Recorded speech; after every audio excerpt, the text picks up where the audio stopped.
E aí, pessoal? Estão me escutando? Desculpa o pequeno atraso aqui, mas são problemas técnicos que a gente sempre se depara pela frente. Mas é um prazer estar com todos vocês, e especialmente hoje, que nós temos uma dupla de peso para falar sobre carne. Essa é a segunda conexão Carne Premium que nós fazemos aqui na Prazeres da Mesa. E é um prazer estar aqui junto a esse programa do Juntos para Competir, com apoio uma realização do Sebrae, do Senar e da Farsul.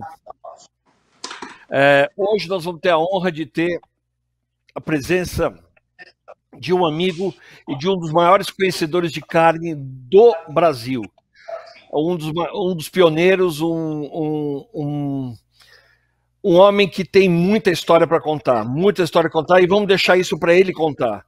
Mas, só para ter ideia, ele é da quinta geração, são 5 gerações de açougueiros. Desde 1830, na Hungria, eles fundaram a primeira casa Wessel. Depois, em 1957, chegaram ao Brasil. E no Brasil fizeram uma trajetória incrível, fundamentalmente colocando a carne premium no lugar que ela deveria ser, no lugar correto, e dando os nomes adequados para a carne. O cara tem um monte de histórias para contar e a gente vai ouvir um monte aqui. E para acompanhar esse delicioso bate-papo, um dos empresários mais ativos hoje do Sul, o Josiano Schmidt.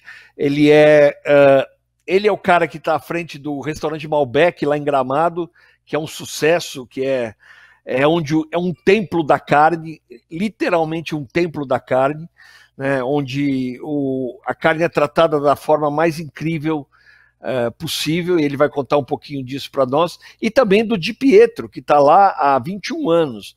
O Malbec está há 8 e o Di Pietro está há 21 anos. E o Josiano hoje é conselheiro da Abrazel, lá de Hortências, a Abrazel Hortências, que é a sucursal dele lá no Rio Grande do Sul, e fez um trabalho muito grande para o Gramado, junto ao turismo, a trazer turismo e a qualificar Gramado como um dos destinos mais importantes de turismo do país. É um prazer ter vocês dois aqui. Bem-vindos. Vamos começar. Okay. Tchê, pode começar. Tchê. Ô, Istvan, deixa eu te apresentar o Josiano. Josiano, deixa eu te apresentar o Istvan. Olha aí, ó essa... Tá vendo? Nós estamos agora entre gente boa mesmo, né? Entre gente boa. Pelo menos, contra o Josiano, estou tranquilo, entendeu? Pessoal... quero te dizer, Jorge, te dizer, você, Josiano, que eu já estive nos 2 restaurantes seus em Gramado. Eu tenho um amigo que tem um sítio em Gramado, e todo paulista que bota um sítio em Gramado é porque ele não quer ninguém a não ser os convidados, né? Então, nós fomos lá, já estive nos 2 restaurantes, e realmente os 2 são muito bons. E Pedro, muito bom também, e o Malbec nem se fala. Então, eu conheço as 2 casas e me dei super bem lá. Maravilha. Que bom. Então, uma alegria poder estar aí participando desse bate-papo incrível, né? Uma grande oportunidade que esse mundo novo nos reserva. Wessel, muito honrado em poder estar conversando contigo, e estamos aqui para aprender, né? Porque nessa tua caminhada aqui nos resta ajoelhar e deixar aprender. Não tenho porquê estar aqui esperando algo diferente do que muito conhecimento e muita troca. Muito obrigado aí a Prazeres da Mesa e ao Sebrae pela oportunidade. Nós que agradecemos você estarem aqui. Obrigado também, Jorge, porque nós, o Josiano, e nós e eu, estamos falando do mesmo produto, mas olhado de ângulos bem diferentes. O ângulo de quem está preparando esse produto, que realmente é a fase mais importante, porque de pouco adianta eu fornecer para alguém uma carne muito boa se no preparo você pode botar tudo isso a perder. Então, eu acho que o Josiano e o pessoal do meio dos restaurantes que tanto sofreram nessa pandemia e tal, e eu gostaria muito de continuar conjugando esse verbo no passado, né? E que realmente são os guerreiros para poder suportar o que aconteceu nesse mercado dos restaurantes. Mas o restaurante é onde você pode melhorar um produto, pode acabar com o produto, e é o restaurante é o lugar onde o consumidor começa a se espelhar. Quando ele vai num restaurante e vê algum corte, alguma forma de preparo que ele não conhece, primeiro ele vai testar no restaurante e aí depois ele vai procurar no varejo ou, enfim, nos seus fornecedores. Então, esse papel do restaurante é muito importante por isso, porque também dá abertura para esses cortes de carne que tem hoje, tem vários cortes que antigamente eram chamados de carne de segunda, e que, graças ao segmento de restaurantes que o Josiano, nesse momento, representa, que o consumidor teve acesso a esses cortes, e aí, então, ele procura no seu fornecedor, no supermercado da sua cidade, e vai procurar e vai fazer em casa. Mas ele não compra um produto que ele não conhece. Então, primeiro vai conhecer no restaurante. Aí ele compra para fazer em casa, às vezes erra na primeira, erra na segunda, mas falou, não, mas lá no restaurante era melhor. E no fim ele acerta. E aí ele vai incorporar esse novo corte ao seu hábito alimentar. Então, acho que o papel do restaurante nesse ponto é muito importante. Sabe, Istvan, tem uma coisa que me parece fundamental na sua história, na história do que a Wessel fez no Brasil, que é exatamente não só nomear vários cortes de carne, mas teve alguns momentos marcantes dentro da cronologia da carne, uma das quais, que eu acho que casa muito bem nessa conversa, que é em 1969, vocês começaram a maturar a carne, né? Quer dizer, a preparar a carne antes de ela... E aí que teve uma troca, um momento muito importante para a carne brasileira, foi quando se começou a comer carne macia, né? Eu queria que você falasse um pouquinho desse momento. Eu vou falar um pouquinho do que antecedeu esse momento e do que veio depois desse momento. O que antecedeu esse momento é que as churrascarias vendiam filé mignon, era a única churrascarias boas, né, mas na cidade e tal, o que eles vendiam era filé mignon, era a única carne macia.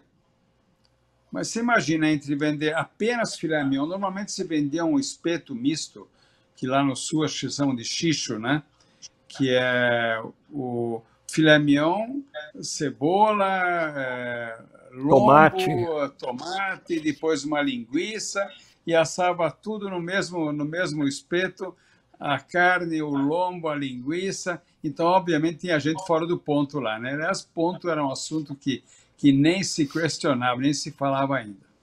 Mas, como vocês bem sabem, o filé mignon, além de não ser a carne adequada para o churrasco, mas ele tinha a característica de ser macia. Então, ser uma carne macia já começa a agradar muitas pessoas, que as pessoas não... Quando pensam numa carne, eles pensam em sabor, suculência e maciez. Seja essa pessoa de classe A, B, C, D, não importa. É sabor, suculência e maciez. Se as carnes são duras, acabam afugentando o consumidor. Então, o que se fazia era o filé mignon com lombo, filé mignon com linguiça. E filé mignon, como vocês bem sabem, é apenas 1% do boi. Aliás, esse é o mesmo pecado da picanha, que também é aproximadamente 1% do boi. Então, cada vez que você vende uma picanha, você tem 99% do boi para ter que vender. Alguém tem que vender esse 99%, senão você não vai ter a segunda picanha. Então, eu, em 1969, eu trabalhei num frigorífico na Holanda, e eles faziam maturação de carne. E a hora que eu vi aquele processo, bom, como o Jorge me apresentou, na verdade, Jorge, eu permita fazer uma pequena correção, que não muda nada nessa história, eu sou a quarta geração, meus filhos são a quinta. Né? só quinta. Mas, enfim, como nós começamos em 1830, os registros mais antigos que nós temos dessa época, eu rapidamente, no frigorífico, falei, opa, esse negócio de maturação é uma beleza. Porque nos Estados Unidos, eu já tinha notícias de maturação feito em carcaça. Eles penduravam e maturavam o boi todo, ou maturavam o traseiro todo. Mas, em geral, eles maturavam a carcaça inteira. Só que no Brasil, fazendo uma visão assim mais de São Paulo, que é onde eu conheço cada bairro da cidade, né? Naquela época, o consumidor que consumia filé mignon ficava a 50 quilômetros de quem consumia 100. Então, um morava no Itaim e outro morava no Itaim Paulista. São 50 quilômetros de distância de um lugar para o outro.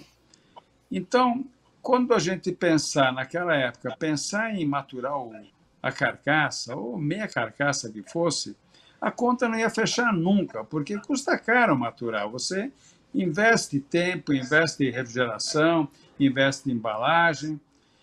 Quando eu vi lá na Holanda a maturação por cortes de carne embalado a vácuo, eu falei, opa, isso aí é uma oportunidade maravilhosa para o Brasil.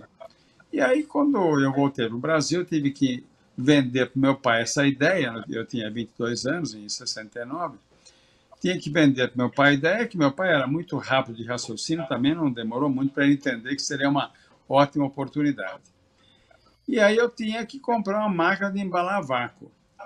E o fabricante, só tinha uma fábrica de embalagem a vácuo, que era a Cryovac, que até é uma empresa, acho que centenária de embalagens, e até hoje uma grande referência, embora tenha outros fabricantes, é uma grande referência. E o pessoal da Cryovac não queria me vender a embalagem nem a máquina. Esse garoto de 22 anos vem falar em embalar carne a vácuo, naquela época embalava queijo, salsicharia, essas coisas, né? E ainda vai sobrar para nós, que o logo Cryovac está no fundo do saco de embalagem, amanhã ainda vai estragar a carne e ainda vai sobrar para a gente. Não queriam nem me vender o equipamento, né? E a embalagem, né? Aí eu falei, não, eu contei a história, fui lá e tal, enfim, para encurtar a história, eles venderam, nós começamos a maturar e, obviamente, demos um salto na maciez da carne, porque a gente escolhia, naquela época meu pai comprava muito mais novilhas do que novilhos. A novilha tem na mesma idade, a novilha acaba tendo uma carne mais macia, até mais saborosa que o próprio novilho. Então ele comprava as novilhas, desossava, embalava a vácuo os cortes onde valia a pena comercialmente investir, e a gente vendia isso 3 semanas, 4 semanas depois, e as pessoas acharam maravilhoso. Nossa, mas que carne macia, mas como é que é? E eu não tive nem coragem de contar como é que é, porque eu tinha que inventar uma história por semana. Não, eu tenho um tio que cria boi e tal. Nunca tive nenhum tio, e muito menos um que criava boi, né? Mas eu falei, bom, se todo mundo nos açougues colocava uma placa carne fresca diariamente, eu não ia colocar uma placa carne velha diariamente, que não ia pegar bem. Eu sei que eu fiquei uns 5 anos enrolando tanto o consumidor como a imprensa. Naquela época, a imprensa, como hoje, né? Mas estava muito aberta, porque não acontecia nada de novo no Brasil em matéria de carne há 400 anos, entendeu? Então, a imprensa estava muito, muito, muito aberta para divulgar, para entrevistar, e eu tinha muito receio de contar. Eu fui contar sobre a maturação 5 anos depois de começar a maturar a carne. E Nossa, aí, essa história não sabia. Aí a maturação passou a fazer parte do contexto, eu acho que pelo menos 10 anos depois. Eu acho que a maturação se tornou uma coisa mais comum, eu acho que nos anos 80, pelo menos 10 anos depois do tempo que nós começamos. Só que nos anos 80, ou mais redondo, em 1980, eu vim com outra novidade, que eu tive que convencer meu pai, que é lançar o Carpaccio. Eu vi o Carpaccio numa viagem, e aí meu pai, eu falei para ele, não, vamos fazer o Carpaccio. Falei, não, mas como é que vai ser? Eu falei, não, a gente dá uma congelada na peça de lagarto e cortamos na nossa loja numa máquina de cortar presunto. Ele ficou meio assim, mas meu pai, o Jorge, infelizmente, só conheceu minha mãe, né? Mas meu pai, ele tinha assim, tudo que eu fazia, ele já começava acreditando, não é que começava desacreditando. Vamos fazer um negócio que ele está com vontade de fazer, né? E o carpaccio se tornou um sucesso assim impressionante. Hoje em dia, sei lá, a gente faz não sei quantos milhões de caixinhas de carpaccio por ano.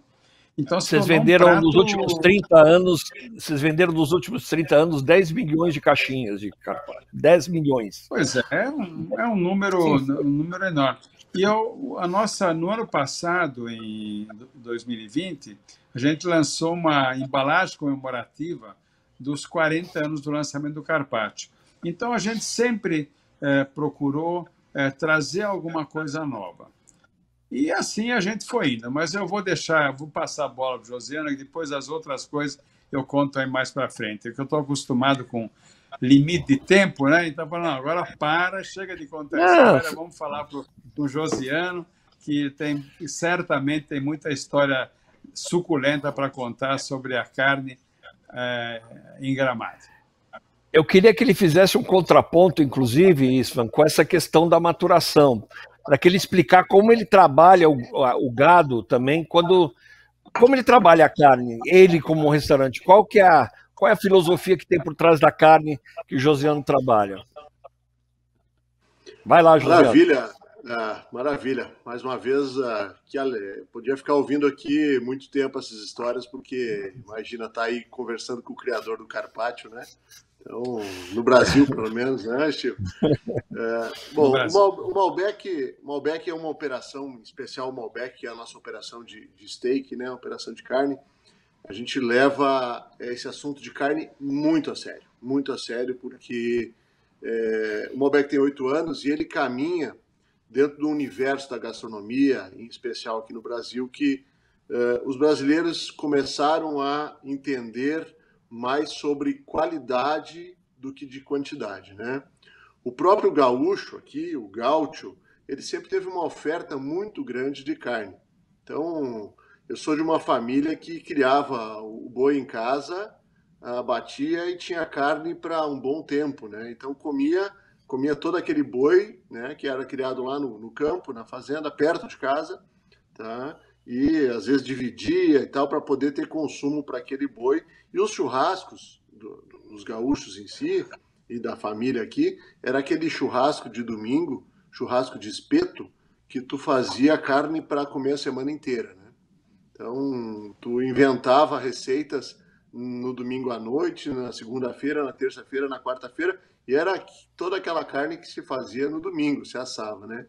Com o tempo, o brasileiro foi entendendo que também por uma questão de valor ao produto, tá, se trocou o espeto por um bom steak, né? Aí entrou a questão das parrillas, muito mais forte na nossa região, no Brasil também, né? As churrasqueiras começaram a virar as parrillas, né? Fundo mais baixo, mais brasa, entregando mais a fumaça para a carne, valorizando muito mais a questão da qualidade do produto, valorizando os cortes do dianteiro. E nesse caminho, nesses 8 anos de Malbec, a gente foi aprendendo, foi buscando, e hoje sim, isso a gente faz esse processo todo, tentando proporcionar para as pessoas uma experiência muito autêntica do campo ao prato, tá?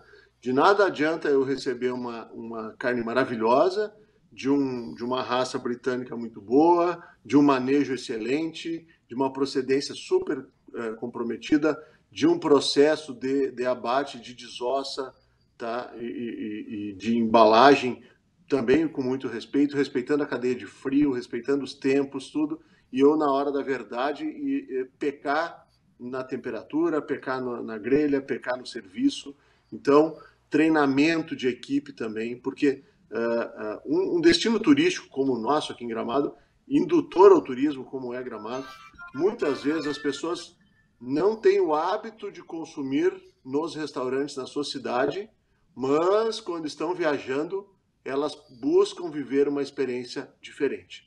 E isso faz com que a gente, de fato, proporcione para muita gente aqui em Gramado, e em especial no restaurante Malbec, o encontro, tá, com essa qualidade, com esse produto, com essa atmosfera. Então, a gente tenta despertar nas pessoas, nos nossos clientes, essa emoção, né, dentro daquilo que o Wessel falou, né? Entregar para a pessoa, de fato, uma coisa que ela tentou fazer em casa, o que ela ouviu falar, o que ela já viveu na internet, uma aula, um vídeo, alguma coisa, e nós conseguimos botar na mesa, né?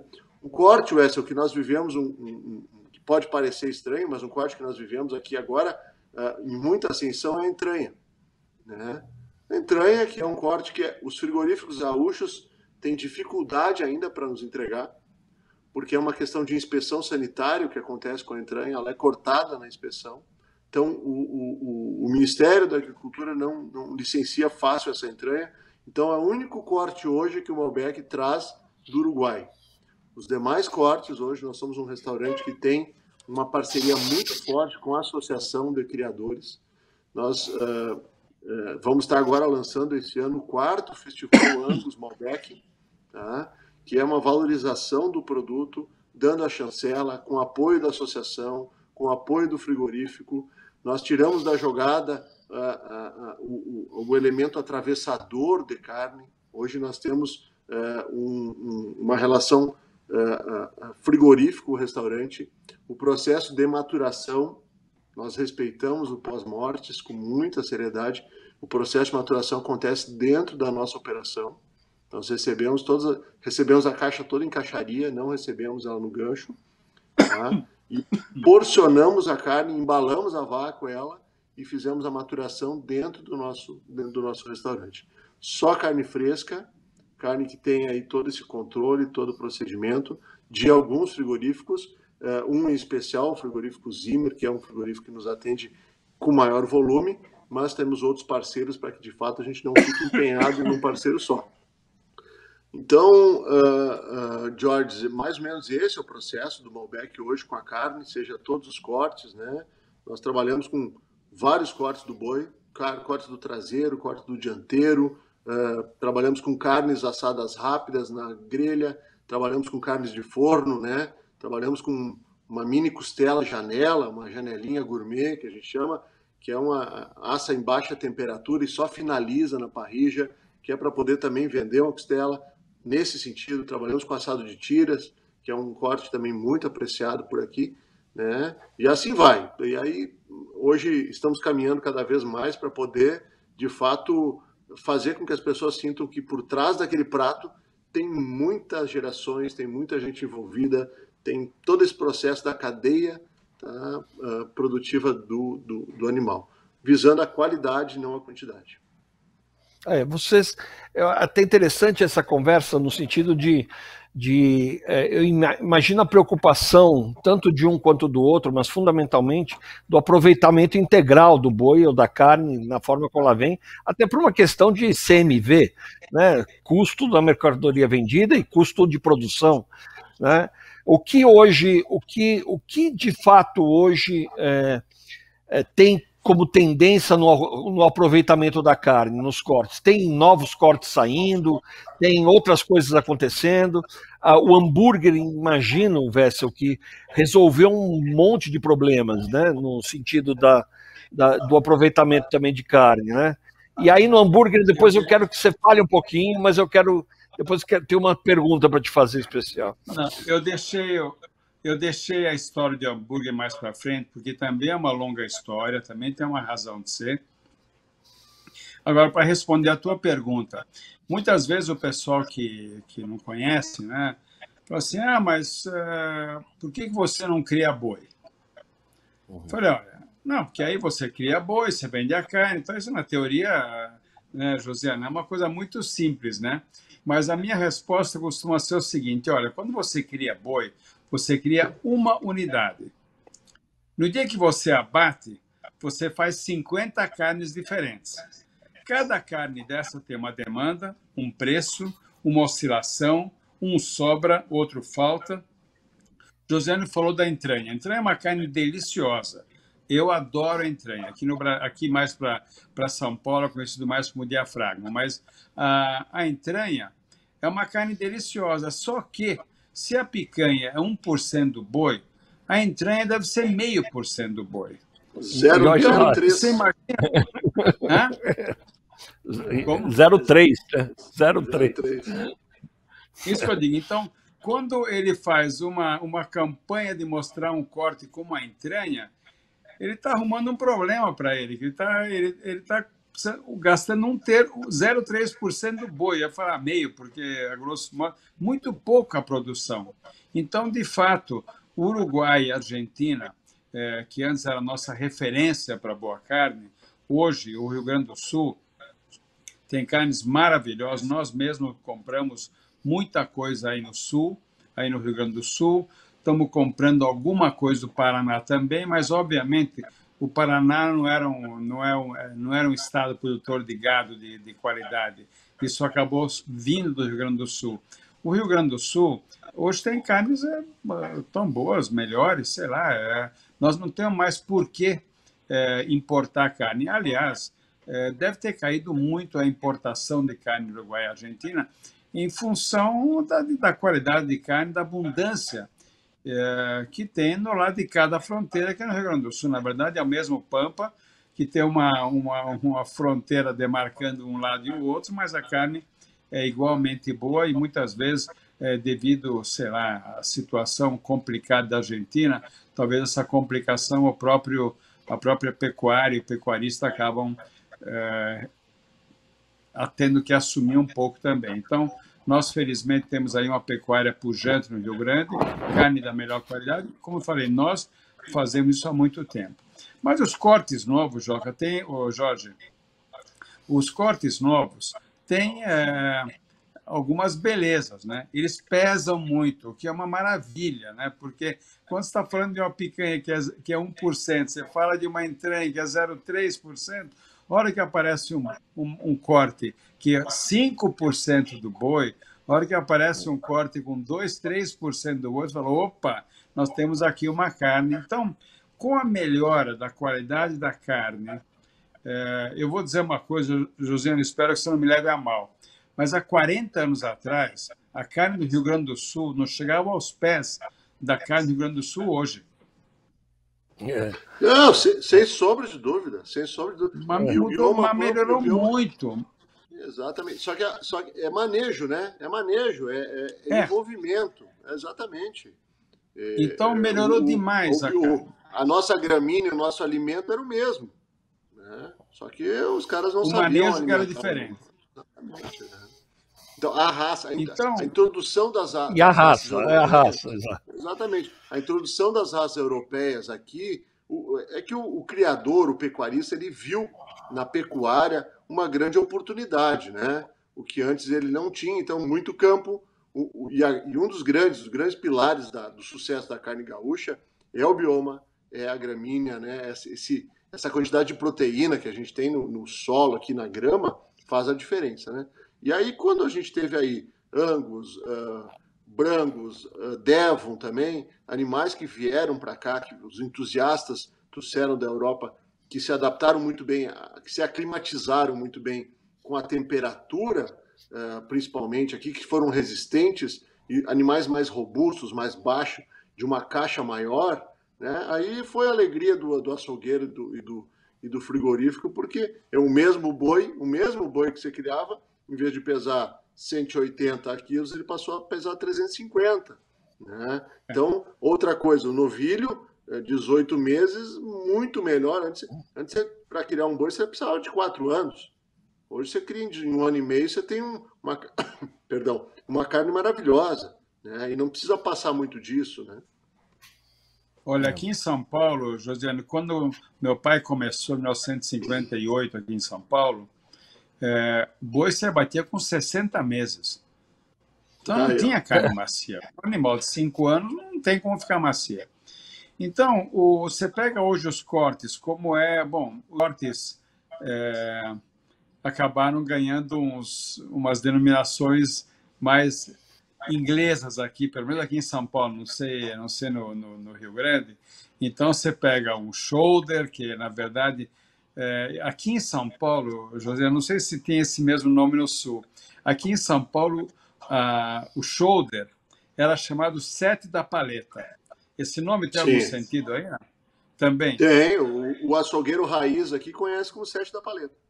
Sete da paleta, tá vendo? Vai chegar numa churrascaria aqui em São Paulo e falar assim, olha, eu queria um assado de sete da paleta, né? Outra coisa, José, eu vou contar uma historinha para vocês. A gente comprava vitelo aí na cooperativa Languiru. Acho que já não existe mais essa cooperativa. Existe. Languiru existe, só que ela está muito focada no suíno agora. Tá, mas a gente comprava vitelo, porque eles tinham o rebanho leiteiro, e o vitelo nada mais é que um bezerro macho da vaca leiteira. O bezerro fêmea vira a vaca leiteira, e o bezerro macho era chamado, conhecido e chamado descarte. Não servia para nada. Então, aí eles começaram a alimentar o bezerrinho por algumas semanas, e aí nessa cooperativa tinha uma quantidade grande de vacas leiteiras, a metade do que nasce é macho, metade é fêmea. Então, eles tinham lá o vitelo. E eu estava atrás de um corte de um prato que é muito conhecido aí no Sul, que é a mojerra, né? A mojerra é o timo, né? É a glândula timo. E eu falei com o veterinário da cooperativa, Josiane, eu falei para ele, escuta, vocês têm aí um corte, uma glândula que fica aqui no pescoço do animal, que é uma iguaria, que na Argentina chamam de mojerra e tal, no Uruguai. Aí ele falou, claro, é o pão doce. Aí, Jorge, mas tem o detalhe. Você sabe como é que é o nome da mojerra em inglês? Não. Sweetbread. Jura? Ah, não sabia disso. Que engraçado. Então, aí quando ele me falou, não, claro, é o pão doce. Falei, pronto, é isso mesmo. Esse em inglês chama sweetbread, não podia ser outra coisa senão a mojerra. Então, essas coisas aqui em São Paulo ninguém comia, né? Então, como a gente tinha uma clientela de muito estrangeiro e tal, aí o pessoal queria falar, escuta, você não consegue para nós o riz de veau, que é o nome do corte em francês, tem um riz de veau? Eu falei, eu vou falar com o nosso fornecedor de vitelo, de repente eles tiram. O que acontece, mais um detalhe, Jorge, é o seguinte, a glândula timo, tanto no animal como na gente, depois da puberdade, ele começa a atrofiar e vira nada. Então, só tem mesmo glândula, a mojerra, o pão doce, como queira, ele só é um pedaço um pouco maior enquanto o animal é novo. Porque depois que ele passa da puberdade, ele começa a perder a função, começa a atrofiar e acabou. Então, essa história do pão doce, eu me lembrei agora, foi muito, muito divertido, né? Porque era exatamente o nome desse corte inglês. Mas aí você tem o shoulder, que vem a ser o set do braço. Aí você tem o Denver, que é uma carne maravilhosa, que é a capa do acém. Aí você tem o short rib, que é a fatia de acém com osso, com tudo. São carnes maravilhosas e que têm esse grande atributo. Eles pesam. Pesam 5 quilos, pesam 6 quilos, pesam 3 quilos. Então, isso acaba dando uma certa equilibrada no preço do mercado. Por quê? Porque são produtos que vão aliviando um pouco a carga daqueles cortes que são os tradicionais de churrasco e que custam caro porque é pouco no animal. Então, agora nós estamos tendo essa possibilidade, né? E para colaborar nesse assunto aí, um dos motes do nosso festival Angus Malbec, que é esse festival que a gente faz normalmente 60, 70 dias durante o ano, o cardápio é focado em cima de carnes do dianteiro. Então, esses cortes que o Wessel falou agora, são cortes que a gente prepara no festival, que é justamente a ideia de impulsionar e educar as pessoas para esses cortes do dianteiro, né? Porque ainda se tem muito essa cultura de carne de segunda, né? E o Marcelo Bolinha fala muito bem aqui nos cursos dele, não tem carne de segunda se o boi é de primeira. É, claro. O primeiro livro que eu escrevi sobre carne, Josiano, foi em 1982. O Jorge acho que nem tinha nascido, não é, Jorge? Você tinha nascido em 82? Eu nasci em 62, por exemplo. Nossa! E em De 60 anos.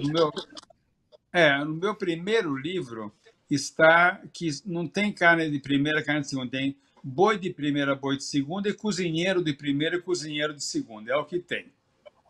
Então, quando o boi é bom, todos os cortes são bons. E, Josiano, no final da apresentação, eu gostaria que o Jorge passasse meu WhatsApp para você. A hora que tiver o próximo festival, você manda uma mensagem, nós vamos lá, sem falta, entendeu? Porque essas são as carnes... Calma. Vamos junto, nós vamos junto. Olha aí. Está marcado. Não, isso é um compromisso. Essas carnes do dianteiro, fora a costela, que costela é o luxo do luxo em matéria de churrasco para mim, são os pratos que aqui em São Paulo eu gostaria de passar por um assunto que eu acho que é muito importante, Jorge e Josiane, que é o seguinte: ao mesmo tempo que surgem novos vegetarianos, novos veganos, nesse mesmo dia surgem as pessoas que querem cada vez melhor qualidade de carne. Então, hoje, aqui em São Paulo, alguns, inclusive, são gaúchos, né? Como o Marcos Livi, né, Jorge? Ele é gaúcho, exato. né? É gaúcho. Opa, de São Francisco, porra.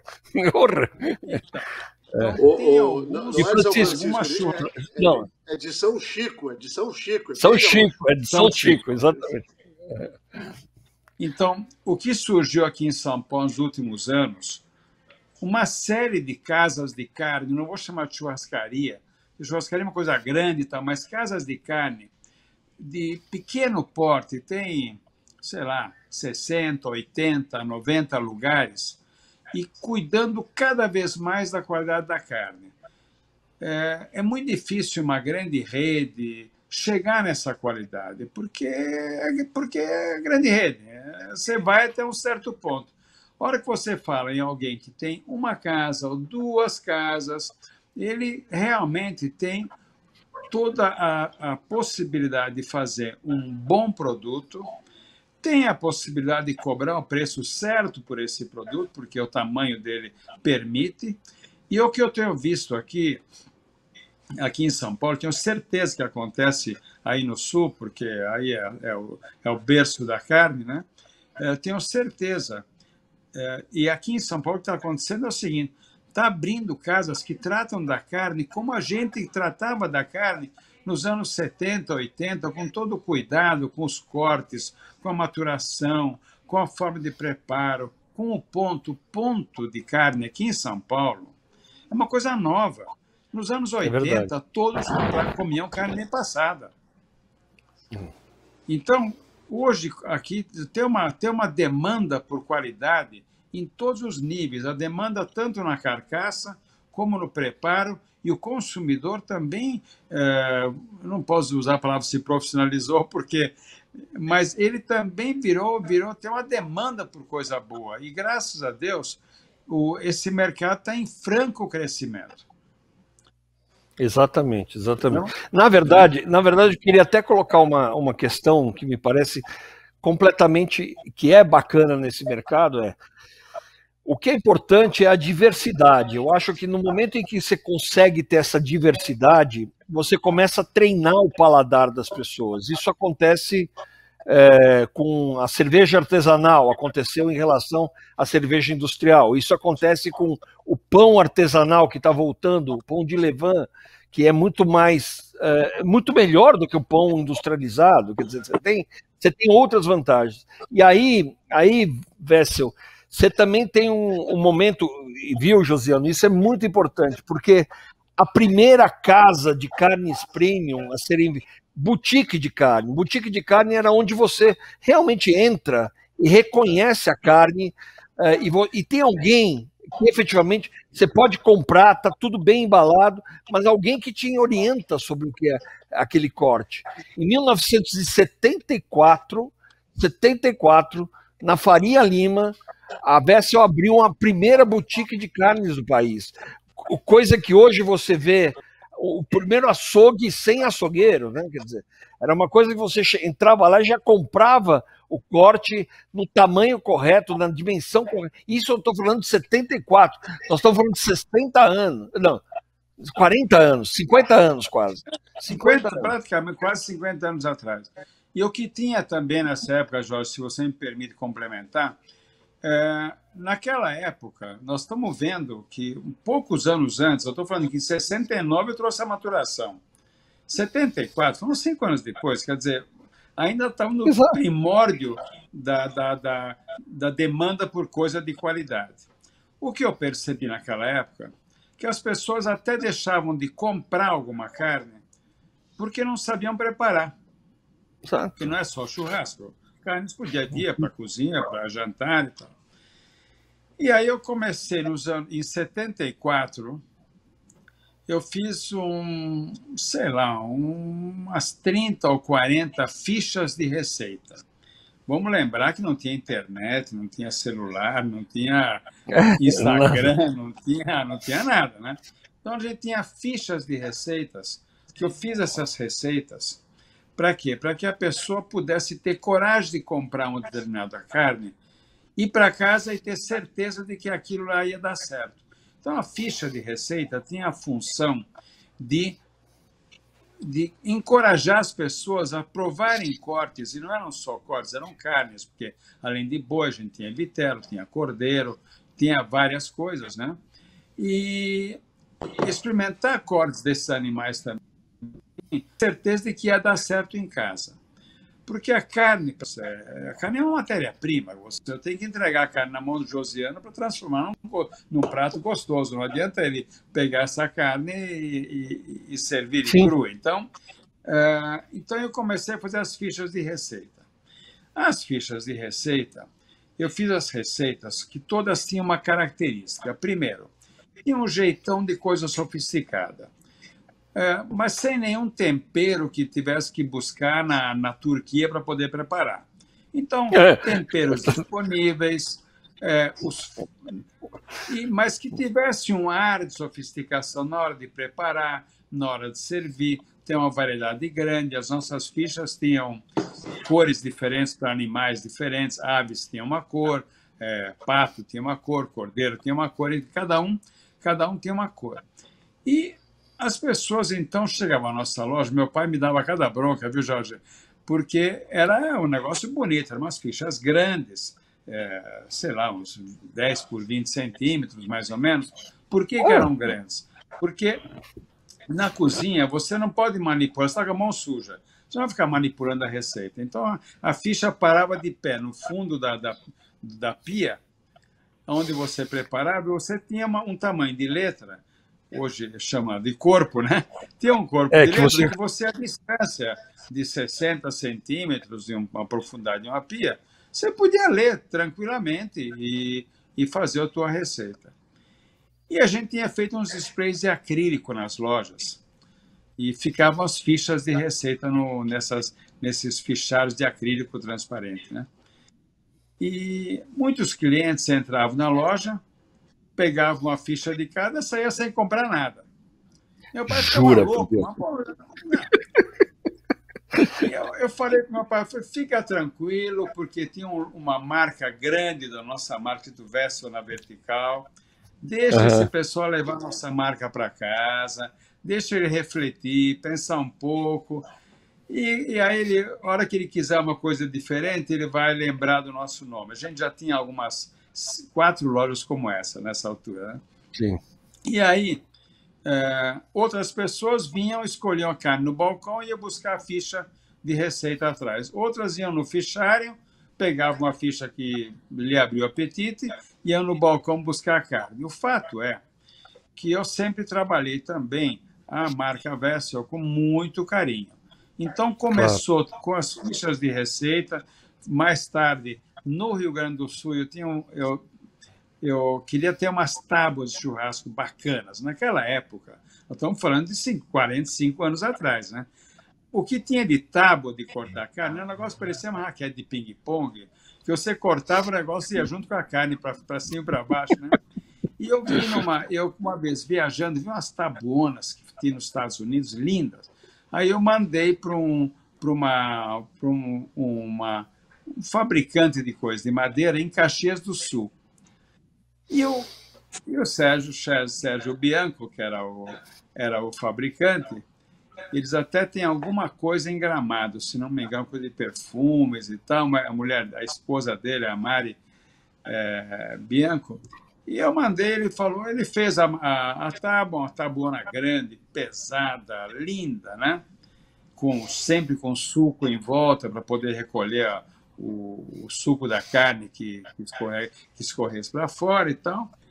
E quando ele me mandou o primeiro lote de 20 tábuas, eu passei o dedo no suco e me entrou uma farpa no dedo. Aí eu liguei para ele e falei, ô Sérgio, mas pô, como é que é esse negócio? Entrou uma farpa no dedo? Ele falou para mim, bah, mas cerejeira acordada de topo tem farpa. Eu falei, então o que você está me dizendo é o seguinte, quando uma cliente nossa com sua unha pintada for nas lojas da Faria Lima, passar o dedo no suco, entrar uma farpa embaixo da unha e sair sangue, e vou dizer para ela, mas cerejeira cortada de topo tem farpa, né? Bom, ele que história boa. Entendeu? Mandei de volta. Eu falei, pega um cara lá, bota uma lixa no dedão do cara e lixa esse negócio, né? Bom, para encurtar a história, eu cheguei a comprar caminhão de cerejeira junto com... Hoje nós teríamos preços, né? Naquela época podia, né? A gente chegou a comprar caminhão de cerejeira para produzir as tábuas. E tudo que a gente fazia levava a marca Vessel carimbada nele. Então, eu tinha essa visão da carne, mas sempre agregado à marca, que é a marca que garantiu até hoje nosso futuro em épocas melhores, piores, é a marca. Então, a marca ele tem que traduzir qualidade, que foi sempre que a gente fez questão de fazer, mas que a pessoa tinha que levar essa marca para casa. E foi assim que nós começamos a história das fichas de receita, lembrando que a carne em si não era nada se não tivesse um bom preparo. Um bom preparo. E é interessante porque isso o que era atender, eu acho às vezes, sabe, o problema é a gente saber se está na onda correta, né? Porque, sabe aquela coisa, você está na onda, você tem que pegar a onda, se você ficar em cima da onda, você está nela. Se você chegar um pouquinho atrasado, você não pega a onda. E se você chegar um pouco na frente, também, a onda cai em cima de você, né? Quer dizer, tem que ter um timing correto. E é interessante que o Vessel, ele sempre teve à frente, mas ele conseguiu pegar essa frente para uma marca top, onde era o criador era o formador de opinião. E aí, hoje, o que é uma Vessel é uma loja Swift, entendeu? Quer dizer, em outro sentido, muito mais popular. Eu estou aqui, não estou querendo comparar, não, mas o modelo, as coisas, a receita, hoje você tem em outros canais, você tem a Prazeres da Mesa, você tem outros canais, mas é interessante como conceito de marketing de estar alinhado à marca é muito importante para você vender um produto que reflete a sua qualidade. Isso é fundamental. Né? Olha, Jorge, só para complementar só um segundo, nunca antes da gente existia marca de carne, existia marca de automóvel, exato, marca de cosmético, marca de roupa. A primeira pessoa, a primeira empresa que botou marca em cima de uma carne fomos nós. Então, sim, o leite ninho é uma marca, não é um leite em pó, é um leite ninho. Então, a Nestlé, sei lá, 100 anos atrás, botou uma marca em cima do leite, do leite que nunca teve marca. Leite era leite, carne era carne. E nós botamos essa marca na carne que hoje tem vários concorrentes, cada um com a sua marca, cada um trabalhando, mas, enfim, há 40, 50 anos atrás, ninguém fez isso de trabalhar uma marca e trabalhar uma tradição. Josiane, você ia comentar. o que eu pego disso, dessa linda história aí do Wessel, e quando você fala da onda, né? Liderança não é só pegar a onda, é formar a onda. Isso, o que ele você tem falou razão. aí, ele puxou a onda. Ele não esperou a onda crescer, não. Ele foi lá e ele formou a onda. O lance das tábuas aí, ele formou a onda.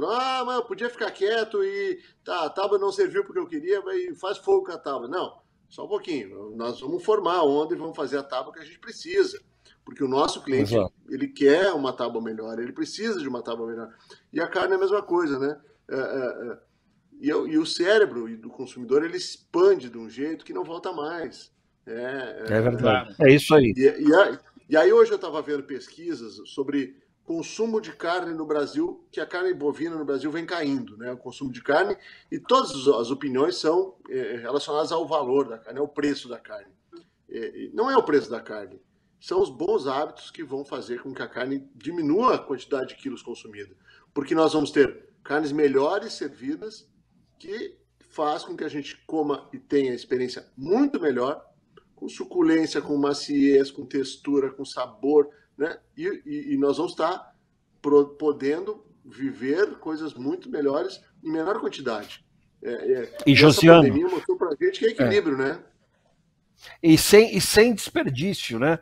O que me leva exatamente a tentar voltar agora para a questão do hambúrguer, que para mim é super importante. O sem desperdício é o que barateia também, de uma certa forma, e reduz a necessidade de consumo, porque você dá uma vazão em outros, com a proteína de outras formas, aproveitando o boi na sua íntegra. Antigamente você jogava tudo fora, quer dizer, você aproveitava o filé mignon e jogava o resto fora.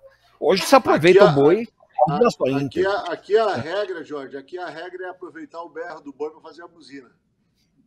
Exatamente, é isso aí.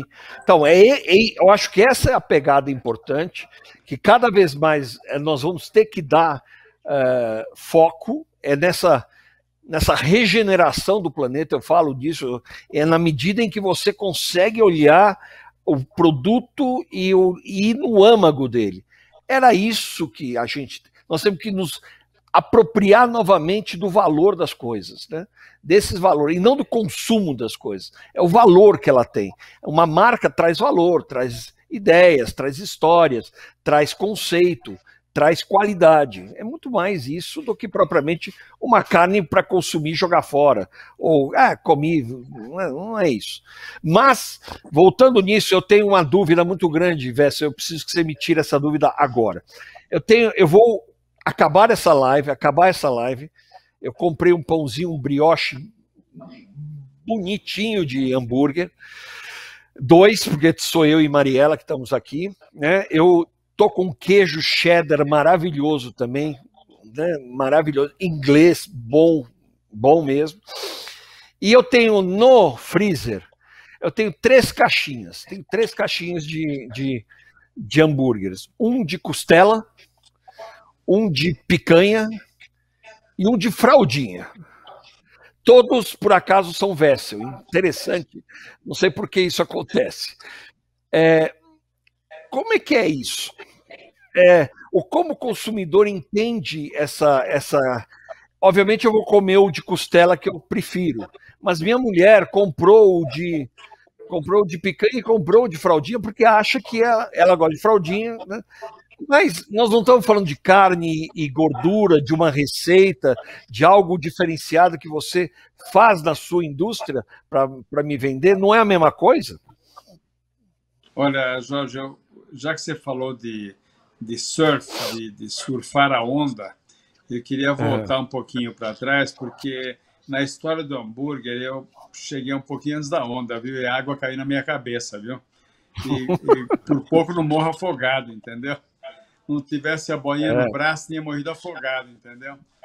Eu lancei o hambúrguer feito só com carne, sem tempero, sem conservante, sem nem nada a mais, em 1995.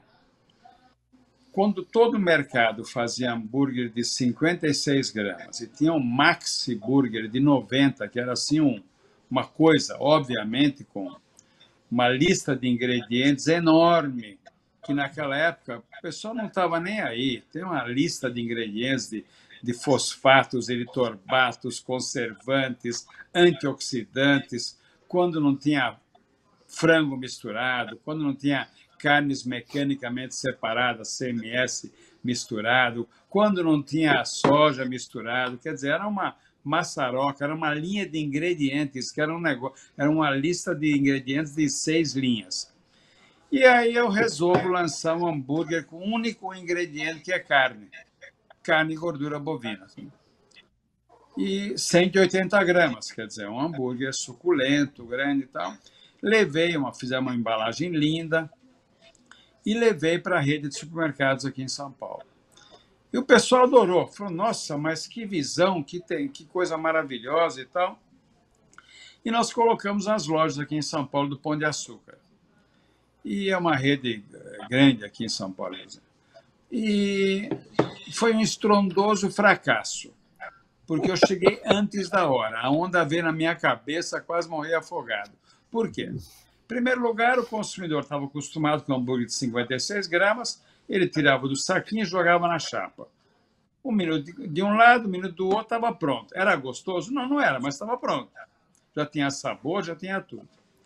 E o sabor que tinha, e muitas vezes, na maioria das vezes, era esse monte de tempero para poder mascarar os fosfatos, eritorbatos, sei lá que outros átomos que tinha, outros sais que tinha no meio. Então, a função do alecrim, da cebola, era para a massa da soja, que também não era neutro como hoje, tinha um gosto forte. Então, esses temperos todos existiam para poder passar por cima desses gostos estranhos e manter um gosto razoavelmente bom. O nosso tinha 180 gramas. Primeiro, levava uma eternidade para preparar, comparado com o minuto de cada lado do hambúrguer de 56. As pessoas, apesar de ter com letras grandes na embalagem, sem tempero, sem sal, sem conservante, as pessoas não liam a embalagem naquela época. Hoje em dia, a leitura da embalagem é um ato nobre no supermercado. Você não compra mais nada, pegar e joga no carrinho. Não, você lê a embalagem e toma a decisão. Então, as pessoas não liam que não tinha tempero, não liam que estava sem sal. Então, aqueles clientes, aqueles poucos consumidores que compravam o negócio, o hambúrguer sem estragar, por que os outros tinham tanto conservante? Porque o supermercado não oferecia frio. Então, só a carne ia acabar estragando. Então, os que conseguiam comprar sem estragar, reclamavam porque não tinha gosto de nada. Eu falei, gente, mas está na embalagem, sem tempero, sem sal. E as pessoas, então, não entenderam. Aí nós recolhemos o flap, eu respirei fundo para não morrer afogado com a onda, Jorge, e guardamos a ideia mais para frente. Em 2000, quando a gente já tinha umas 20 lojas de Pão de Açúcar com corner vessel, com cantinho de produtos vessel, tínhamos o nosso freezer. A minha esposa, a Sônia, que supervisionava as lojas, falou, escuta, agora temos os nossos próprios freezers. Temos o nosso próprio vendedor no nosso corner, que pode explicar bem como é que faz o produto. Vamos relançar aquele hambúrguer que nós tiramos de linha há 5 anos atrás? E aí, com essa estruturinha de ter o freezer, de ter o funcionário, de tudo isso, a gente relançou em 2000 o mesmo hambúrguer, com a mesma embalagem, com tudo igual. E hoje, passados 20 anos, 70% da Vessel é hambúrguer. É impressionante isso, impressionante isso. Isso porque nós mudamos de fábrica, hoje nós produzimos pelo menos 15 vezes a mais do que em 2000, e 70% da empresa virou hambúrguer, sempre hambúrguer premium. E para responder a tua pergunta, Jorge, o hambúrguer, os diferentes blends, na verdade são blends, são uma mistura de vários cortes, onde predomina o corte que aparece na embalagem, eles não têm só carne diferente, eles têm a forma de moer diferente, uns são muito mais finos, outros é muito mais grosso. Então, o conjunto do que você vai comer, você vai morder, é bem diferente um do outro. Eu sou da costela também, viu? É, muito bom. Pessoal, eu vou ter que agradecer muito você. O papo tá uma delícia. Eu ficava aqui, mas deixava o hambúrguer para um pouco mais tarde. Mas eu tô com fome também, eu vou ter que, depois de falar de tanta carne, eu vou ter que comer um pouco. Josiano, eu queria que você desse umas palavras, depois o Istvan dá umas palavras, só para a gente se despedir aqui do nosso público fã de carne, desse público que é especializado, é profissional, é empreendedor, estão todos aqui querendo exatamente conhecer essas histórias para poder aplicar nos seus próprios negócios também. Então, Josiano, por favor. Maravilha, é uma aula, né? Eu estou impressionado aqui, muito feliz com o que eu pude compartilhar aqui, com o que eu ouvi do Wessel hoje. E com certeza vou atrás dessa literatura que ele mencionou e depois quero o teu WhatsApp aí para a gente bater um papo. Quero te dizer para o George aí, para todos os ouvintes, que mês de julho nós vamos ter um novo Festival Angus aqui. E vou desafiar o time lá. Nós vamos junto. Vamos fazer um negócio bacana aqui, sem dúvida, né? Então, muito obrigado, agradecer aí o Sebrae, a Senara, a Farsul, todo mundo, né? Prazeres da Mesa, por a gente estar podendo compartilhar um pouco mais, porque a formação e o desenvolvimento desse nosso conhecimento que vai fazer com que a gente tenha dias melhores aí pela frente, né? Todos bem-vindos aqui a Gramado e sempre uma alegria, a cidade hospitaleira que gosta de receber as pessoas e as nossas casas aí, o Malbec e o de Pietro. Sigam a gente lá no Instagram, a gente sempre tem novidade, tem um monte de coisa bacana acontecendo. Então, de braços abertos, tá? Precisando, sempre à disposição. Um fraterno abraço aí e muita carne, né? O consumo de proteína é fundamental no desenvolvimento do ser humano. Muito bom, muito bom. Muito obrigado, Josiano. Eu queria...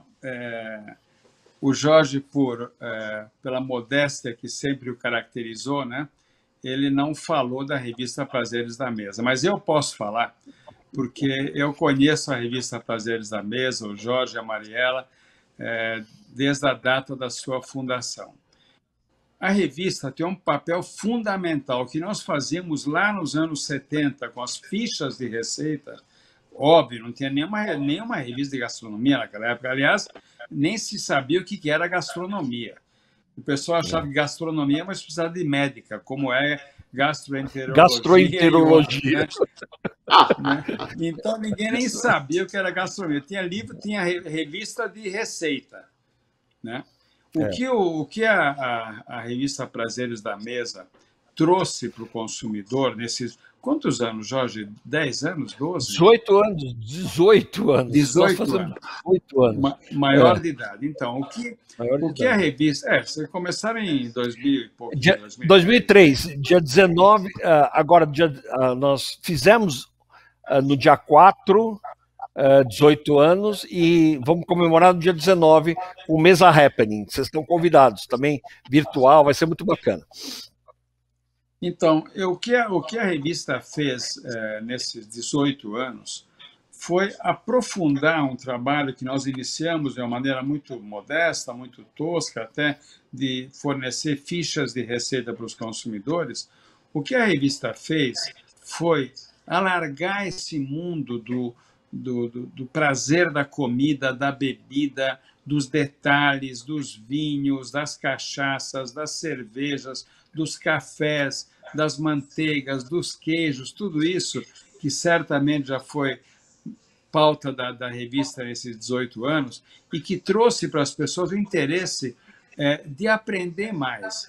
Eu sempre digo que se um leitor, eu escrevi muito tempo em jornal, em revista e tal, quando um leitor compra uma revista como é a Prazeres, terminou de ler a revista, terminou de passar pela revista toda e não aprendeu nada, no mês que vem ele não compra de novo.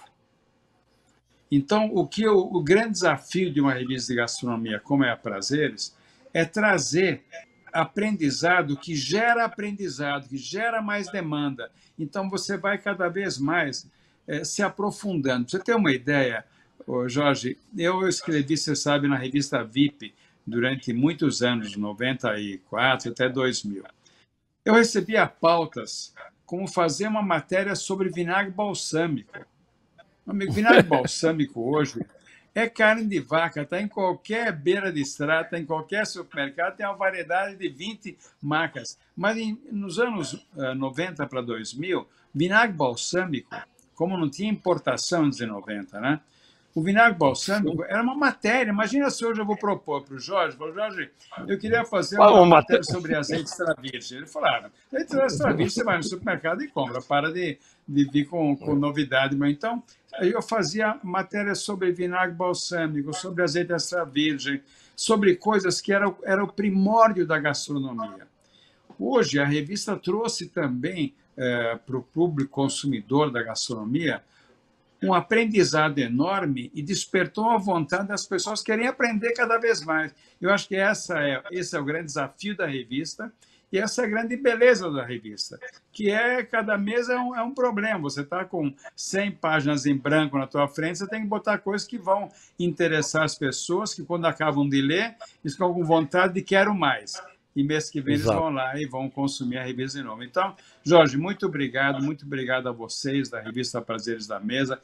Eu sei, por ser teu amigo, da Mariela, a batalha que é isso ao longo dos anos, com pandemia, sem pandemia, e que vocês têm de uma maneira louvável e maravilhosa levado essa missão adiante. E dessa missão, todos nós saímos favorecidos. Josiane, com os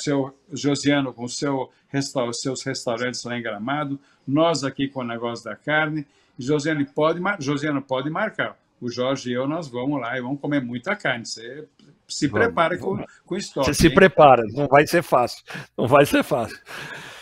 Pessoal, olha, eu agradeço muito vocês e quero aqui deixar o meu reconhecimento também pelo trabalho que vocês fazem, cada um na sua área. E hoje, de fato, nós somos, todos fazemos parte de uma cadeia da gastronomia de sobreviventes, na verdade, e sobreviventes e lutadores, na verdade. Nós vamos em frente de uma forma sempre melhor, mas a qualidade tem que ser o nosso foco.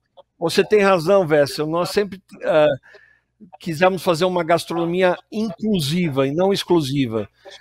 Uma coisa era diferente, até o Castilho, que é o nosso sócio, diretor editorial e tal, quando ele saiu da Gula, né? Ele estava na Gula e veio para Prazeres, a gente sentou para discutir qual era o modelo, qual era o projeto o projeto editorial que a gente queria, e a gente falou, olha, nós queremos falar sobre gastronomia brasileira e não só do eixo Rio e São Paulo, e queremos falar sobre ingrediente, e queremos falar com todo mundo, porque gastronomia é tudo, todo envolve a mesa, é o serviço, é o ingrediente, é o treinamento, é isso que nós estamos fazendo aqui, é ampliar os horizontes também. Então, a nossa missão continua firme e forte, graças a vocês também, a contribuição de vocês, e hoje eu tenho que agradecer muito ao Sebrae, ao Senar, à Farsur, e esse programa Juntos para Competir, que é o que faz com que a gente, de fato, consiga colocar conhecimento, ampliar esse conhecimento para o Brasil como um todo e melhorar o país. É o que a gente tem a fazer. Agora o que a gente tem que fazer é melhorar esse país rapidamente, inclusive. Eu agradeço vocês muito, desculpa aí, e eu vou comer meu hambúrguer agora. Agora eu vou comer meu hambúrguer, tá bom? E eu vou comprar passagem para ir para Gramado daqui a pouco, viu? Tá maravilha. E eu vou lá para o Malbec esperar todo mundo que está assistindo aqui, porque deve estar com fome, né? Opa, muito vai bom. Lá. Pessoal, boa muito noite, obrigado. Obrigado a todos. Até a próxima. Até a próxima, obrigado, hein? pessoal. Felicidades. Bom.